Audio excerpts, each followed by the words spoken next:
ప్రైజ్లాడండి. బాగున్నారా? అందరికీ వందనాలు. దేవుని యొక్క మహాకృపను బట్టి మరొకసారి మీ ఎదుటికి మిషనరీ చరిత్ర అనేటువంటి ఒక ప్రోగ్రాంతో ముందుకు రావడం జరిగింది. ఈరోజు మనం తెలుసుకోబోయే మిషనరీ చరిత్ర అపోస్తలుడైనటువంటి పేతురు గారి గురించి తెలుసుకునే ప్రయత్నం చేద్దాం. పేతురు గారిని సీమోను పేతురు అని, కేఫా అని, కేఫాకి మరొక అర్థము రాయి అని, ఆయనకి అనేక పేర్లు బైబిల్ గ్రంథంలో లిఖించబడి ఉంది. ఆయన తండ్రి యోహాను, ఆయన సహోదరుడు ఆంద్రేయ. ఈయన మత్స్యకారుడు కుటుంబం నుంచి వచ్చినటువంటి వ్యక్తి.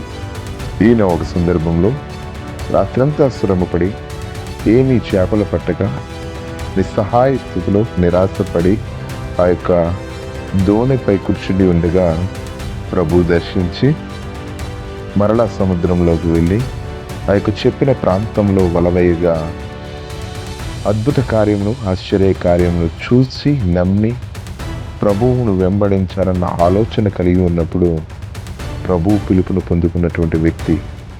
నీవు చేపల పట్టే జాలరు కాక మనుషుల పట్టే జాలరుగా చేస్తానని చెప్పి ప్రభు సీమోను గారిని పిలుచుకోవడం మనం గమనించవచ్చు. ఆయన శిష్యులలో మొదటి నలుగురిలో ఒకడు. ప్రభువుతో నడిచి చాలా ముఖ్యమైనటువంటి సంఘటనలకు ఈయన ప్రత్యక్ష సాక్షి. వాటిలో కొన్నింటిని మనం తెలుసుకుందాం.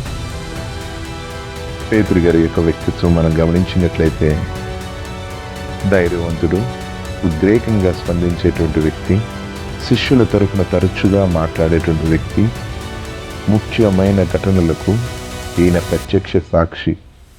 వాటిలో కొన్ని తెలుసుకుందాం. ప్రభువు నీటిపై నడుస్తూ ఉంటుండగా నేను కూడా నడుస్తానని చెప్పి ముందుకు వెళ్ళి కొద్ది దూరంలో పడిపోయినటువంటి వ్యక్తి. ప్రభువే మెస్సయ్యని, ఆయనే దేవుడు కుమారుడని ఒప్పుకున్నటువంటి మొదటి వ్యక్తి కూడా. అయితే ప్రభు సిలువలో ఉన్నప్పుడు 3 సార్లు ప్రభు ఎవరో నాకు తెలియదని చెప్పి బొంకినటువంటి వ్యక్తి. యేసు ప్రభు వారు సిలువ వేయబడి మరణించి సమాధి చేయబడి తిరిగి 3వ దినమున లేచి శిష్యులకు అగుపడినప్పుడు నా గొర్రెలను కాయము అని చెప్పి పేతురు గారికి పిలుపు పొందుకున్నటువంటి వ్యక్తి. ఆయన పునరుద్ధానమైన తర్వాత పెంతెకొస్తు దినమందు మేడగదిపై ప్రార్థిస్తూ ఉంటుండగా శిష్యులందరూ పరిశుద్ధాత్మ పొందుకొని ధైర్యముగా సువార్తను ప్రకటించటానికి యెరూషలేము దేవాలయము దగ్గరికి వెళ్ళి అక్కడ యూదులందరికీ బోధించి అక్కడ ఇంచుమించు 3,000 మంది ప్రభువు నమ్మి బాప్తిసం పొందారు. అనేక అద్భుత కార్యాలు చేశారు. కుంటి వాడిని సైతం యేసు నామమున లేపాడు. చనిపోయిన వారిని బ్రతికించాడు. అక్కడున్న పెద్దలు పేతురుని సువార్త నిమిత్తము చెరసాలలో పెట్టడము, సంఘమంతా ప్రార్థించగా దేవుని చేత దూత ద్వారా బయటకు తీసుకురావడము,